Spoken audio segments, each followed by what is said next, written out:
ഞാൻ എപ്പോഴും പറയാറുണ്ട്, അതായത് എനിക്ക് പറയുന്ന എന്നെ സപ്പോർട്ട് ചെയ്യാത്ത ഈ വിഡ്ഢികളെയൊന്നും ഞാൻ സമ്മതിക്കുന്ന കാര്യമില്ല. കാരണം തമോ ഗുണം എന്ന് പറഞ്ഞ ആൾക്കാർ ഒരിക്കലും സപ്പോർട്ട് ചെയ്യില്ല. അവർ ആ ഒരു എന്താ പറയണ ഒരു മൃഗജീവിതം, ഭക്ഷണം കഴിക്കണം, ഉറങ്ങണം, കിടക്കണം. അവരൊക്കെ ആരെങ്കിലും കൊന്നാൻ വന്നാലും അവരുടെ കുഞ്ഞുങ്ങളെ പീഡിപ്പിക്കാൻ കൊണ്ടുപോയാലും ഒന്നും അവർ പ്രതികരിക്കില്ല. അതിപ്പോ യങ്സ്റ്റേഴ്സ് എല്ലാം അങ്ങനെ തന്നെയാണ്. ഈ പ്രായമുള്ളവരെ നമുക്ക് വിട്ടുകളയാമില്ലേ, നമ്മുടെ അച്ഛനും അമ്മ ആ ഒരു പ്രായമുള്ളവർ ഓൾറെഡി കഴിഞ്ഞു അവരുടെ കാലം.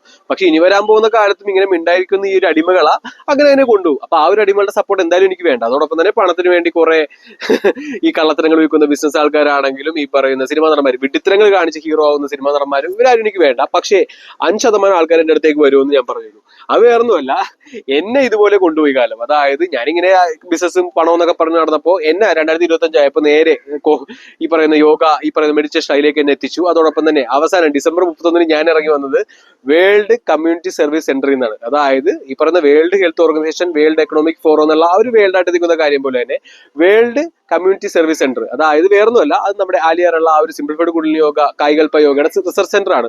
അപ്പോൾ അവരുടെ ഏറ്റവും വലിയ ലക്ഷ്യം എന്ന് വെച്ച് കഴിഞ്ഞാൽ, അതായത് അവർ സാത്വിക ഗുണമുള്ളവർ, അതായത് സമസ്ത പ്രപഞ്ചത്തിനും സമാധാനം വേണം, സന്തോഷം വേണം, ആരോഗ്യം വേണം എന്നുള്ള മോട്ടിവേഷനും, അതോടൊപ്പം തന്നെ ഈ പറയുന്ന നമ്മളെ നശിപ്പിക്കാൻ നോക്കുന്ന അമേരിക്ക ഇവരെല്ലാം വൺ മാൻ ഗവൺമെന്റ് 2030 ആകുമ്പോൾ ഇത് കൺക്യൂർ ചെയ്യണം, എല്ലാം കൺട്രോൾ ചെയ്യണം, വാട്ടർ കൺട്രോൾ ചെയ്യണം, ഈ പറയുന്ന അംബാനിനെയൊക്കെ വെച്ച് അദാനിനെയൊക്കെ വെച്ച് ഈ പറയുന്ന പ്രകൃതിയെല്ലാം നശിപ്പിച്ചിട്ട് എയർ കൺട്രോൾ ചെയ്യണം, റോബോട്ട്സിനെ ഇറക്കിയിട്ട് മനുഷ്യരെല്ലാം കീഴ്പ്പെടുത്തണം. അപ്പൊ അതാണ് അവരുടെ ലക്ഷ്യം.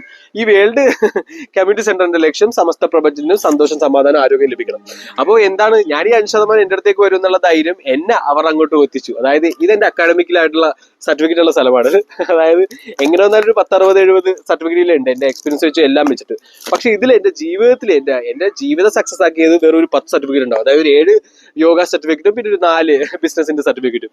അപ്പോൾ ഈ ഒരു 10 സർട്ടിഫിക്കറ്റ് മതി നമ്മുടെ ജീവിതത്തിൽ. ഈ പറയുന്ന ഡോക്ടേഴ്സ് ആണെങ്കിലും MBBS ആണെങ്കിലും എഞ്ചിനീയേഴ്സ് ആണെങ്കിലും ഇവരൊന്നും നമുക്ക് വേണ്ടാത്ത ആൾക്കാരാണ്. ഇവരെല്ലാം ഒരു ബിസിനസ് എന്ന രീതിയിൽ ഉയർന്നു വന്ന ആൾക്കാരാണ്. അല്ലാതെ ഒരിക്കലും നമ്മുടെ സർവീസിന് വേണ്ടിയല്ല, സമസ്ത പ്രപഞ്ചത്തിന്റെ നന്മക്ക് വേണ്ടിയുള്ളവരല്ല അവരല്ല. അപ്പൊ ഇതെല്ലാം ഇറാഡിക്കേറ്റ് ചെയ്യും. കാരണം അങ്ങനെ ആ ഒരു സ്റ്റേജ് എത്തിക്കഴിഞ്ഞു.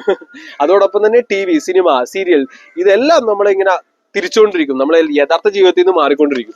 അപ്പോൾ ഇതെല്ലാം മനസ്സിലാക്കി സ്ഥിതിക്കും അതോടൊപ്പം തന്നെ ഏത് ഡോക്ടർമാർക്കും ഏത് സയന്റിസ്റ്റിനും എന്നോട് വന്ന് സംസാരിക്കുന്നതാണ് ഈ ഒരു ശരീരത്തിനെ കുറിച്ചും, ഈ ഒരു അറ്റ്മോസ്ഫിയറിനെ കുറിച്ചും, പൊല്യൂഷനെ കുറിച്ചും, ഇലക്ട്രോണിക് ഉപകരണങ്ങളെ കുറിച്ചും, റേഡിയേഷനെ കുറിച്ചും, എല്ലാം കുഞ്ഞുങ്ങളുടെ മാനസിക നിലയെ കുറിച്ചും അവരുടെ ബ്രെയിൻ വളർച്ചയെ കുറിച്ചും എല്ലാത്തിനും എന്നെക്കാട്ടിയും ബെറ്റർ ആയിട്ട് ആർക്കും അറിയാൻ സാധിക്കില്ല. അപ്പോൾ ഇതെല്ലാം ഞാൻ പഠിച്ചത് ഈ ഒരു ആത്മജ്ഞാനം കൊണ്ട് തന്നെയാണ്. അതോടൊപ്പം തന്നെ എന്റെ മഹത്തായ ഗീത, അമ്മ ഭഗവത്ഗീത എന്നെ പഠിപ്പിച്ചു.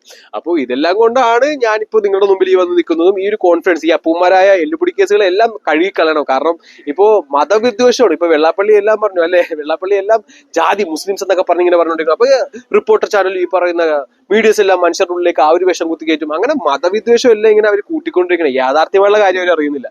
അപ്പൊ ഈ വിഡ്ഢികളെ എല്ലാം കഴുകിക്കളയണം. ഓക്കെ.